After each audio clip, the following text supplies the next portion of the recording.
Hello freaks, and today I bring you another book review. So I'm actually getting these done. I'm actually having a really good reading month in August. Um I don't know if I mentioned that in my last book review, the Doctor Who book review, Virgin New Adventures Warhead. But I'm having a good one, and I bring more reviews. So today I'm talking about Black Shuck, the Devil's Dog by Piers Warren. So obviously it is inverted, but look at that absolutely magnificent cover. So let's just launch into it. So if you can't tell, this book is what it says on the tin. It's a horror story centering around Black Shuck. So if you don't know what Black Shuck is, who Black Shuck is, if you're sort of outside the UK, you may not know. It is a famous legend, but you know. So it's this legendary ghost dog that wanders the North Norfolk coast. I actually live nearby. My nan lives right on the Norfolk coast. So, and supposedly, if you see Black Shuck, it's this dog, black mutt, very shaggy sort of dog, with red eyes. And if you should see Black Shuck, it means that you or someone in your family is going to die, in sort of, I don't know, the next 24 hours or something a bit like that. So I don't really know all that much. Like, I don't really know the legends of Black Shuck or anything, but it's something, you know, you kind of grow up knowing around here. You know, I've heard of Black Shuck. And this is just basically a modern story, taking the tale of Black Shuck. It adds some things, it changes some things. But yeah, so, and also, you're probably most likely going to know Black Shuck because it's the inspiration behind The Hand of the Baskervilles, the famous Sherlock Holmes book. Okay, so, getting into that then, what is this book actually about besides Black Shuck? So we are following Harry Lambert. Forgot his second name. We're following Harry Lambert, who is a wildlife filmmaker, but his life is a bit on the rocks. He's not having a great time. His wife, he's just divorced his wife, who he caught cheating on him. In his job as a filmmaker, there was a tragedy with one of his friends. I won't get into what that tragedy was. It's not really a spoiler, but, you know, with one of his friends dying, but, you know, that's made obvious from the start, but yeah. And just overall, he's not feeling it. So he decides he's going to go, just set off to Blakeney, which is a coast in Norfolk, and take his binoculars and go bird watching, basically, for a bit of a break to get away. Unfortunately, he ends up stumbling onto Black Shuck's territory, and so sets forth this series of events of horror, basically. I think the best way to describe this is, think of it as a very classic gothic ghost story with more gore than you would expect thrown in. So it's kind of in a vein to something like Woman in Black in a way, particularly sort of once you get to the main setting, the main place where a lot of the action takes place, because things sort of change. It's difficult to discuss without spoiling it, but he ends up going to stay at the Watch House, which is a real place on the quay, the point in Blakeney. Obviously, it's a bit hard to talk about, like, geography wise for people who don't know it. But basically, he goes to stay. It's cut off quite, it's fairly cut off from, like, the main villages and stuff. So, like, there is quite a long walk back into where life is. It's yeah. And the watch house is this little kind of cottage, I guess. It used to be, well, a watch house, but you can rent it out and stay there for a bit. And it's very bare minimum. There's no phone signal. Or I think there is, but it's very, very patchy, so you can barely get through. Or at one point there is, usually it's okay, but yeah, no. And there's no charging port, basically, or anything. So it's all very basic. It's all very basic in the house. So you've got that sort of vibe, and, like, he's hearing noises and the atmosphere of the place, kind of thing. And yeah, this is basically a very, very solid, well done story. It's fun. I ended up giving it 4 stars. It's nothing, like, spectacular. It doesn't do anything particularly unique or really change the formula of these sorts of stories. Like I say, there is a bit of a whoa when it's quite gothic, atmospheric horror, and then suddenly there's this just really violent, horrifying, gory moments, which are quite good. They're spread out through the book, so just know that going in. There is some fairly nasty gore, and particularly so seals are particularly affected in this. So if you don't want to read about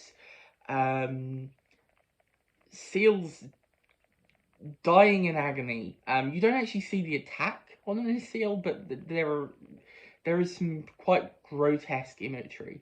So if animals being harmed in any way,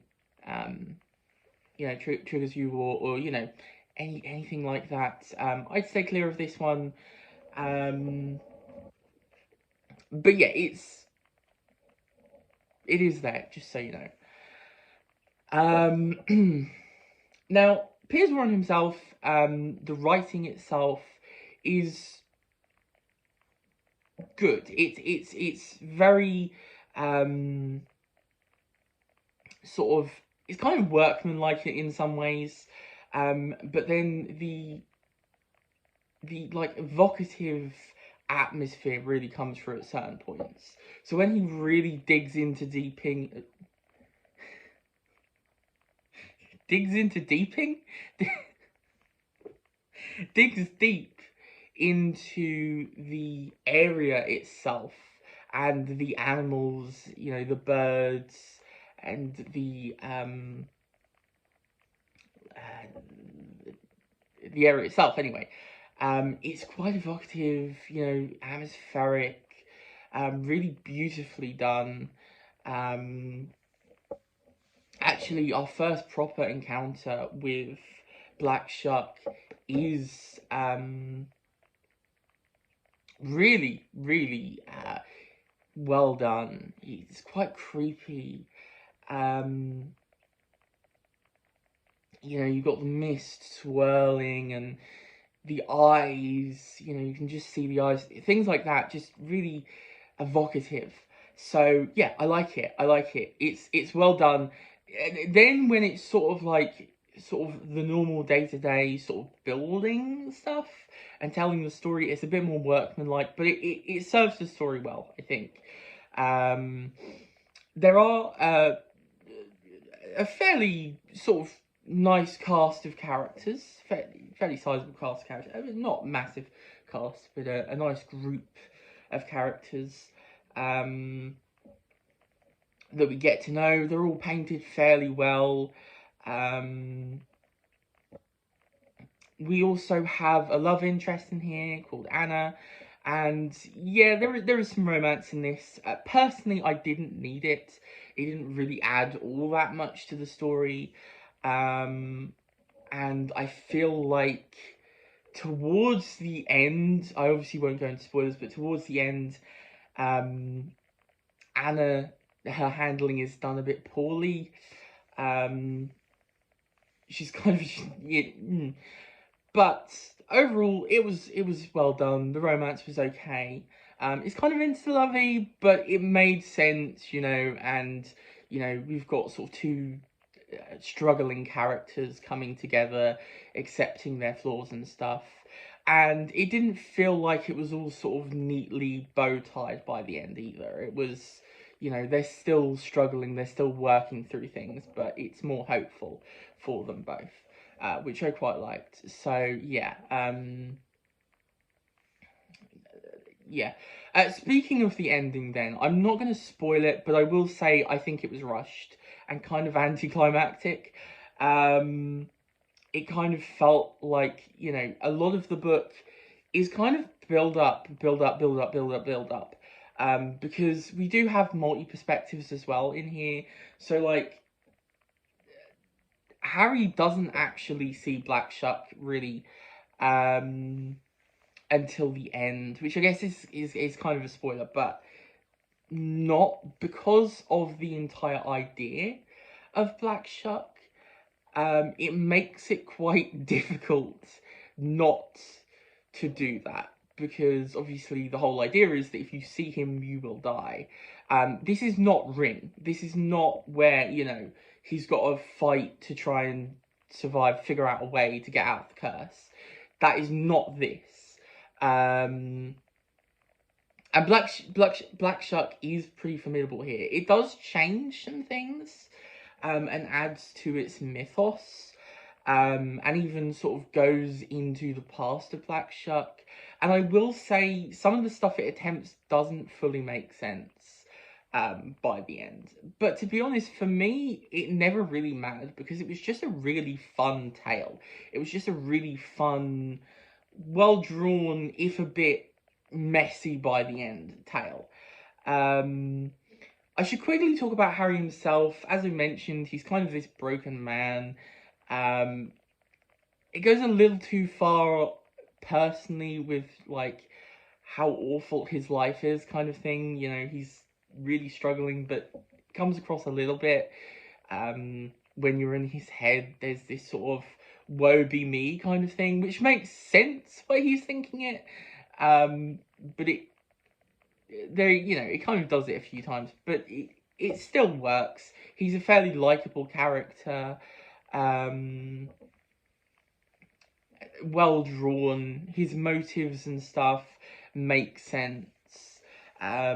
He's not a favourite character or anything, but he does work as the character for this book.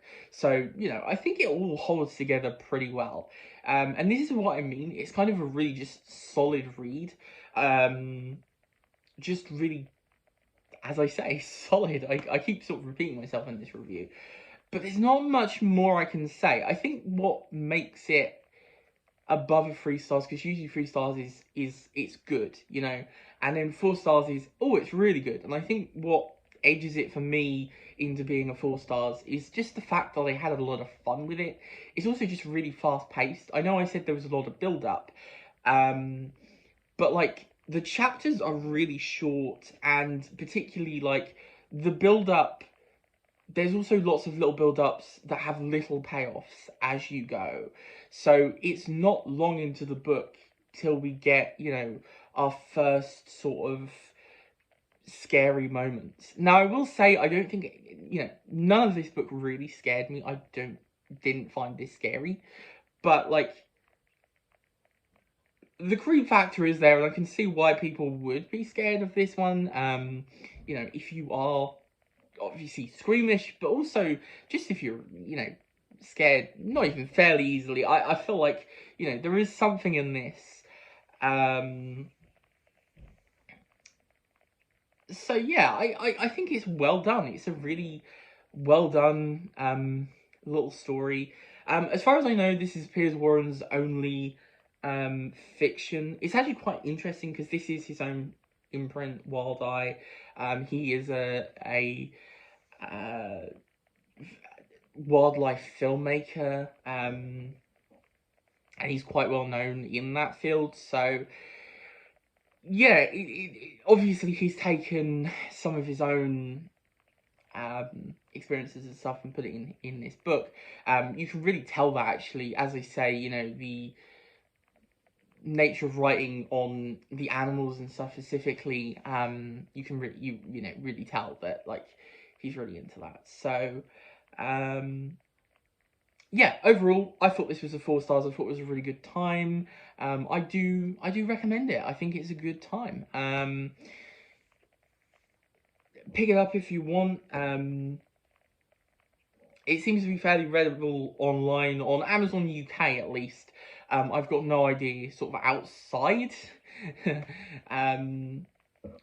But yeah, really nice book. Again, I just want to show this artwork because it is absolutely stunning. I do love that.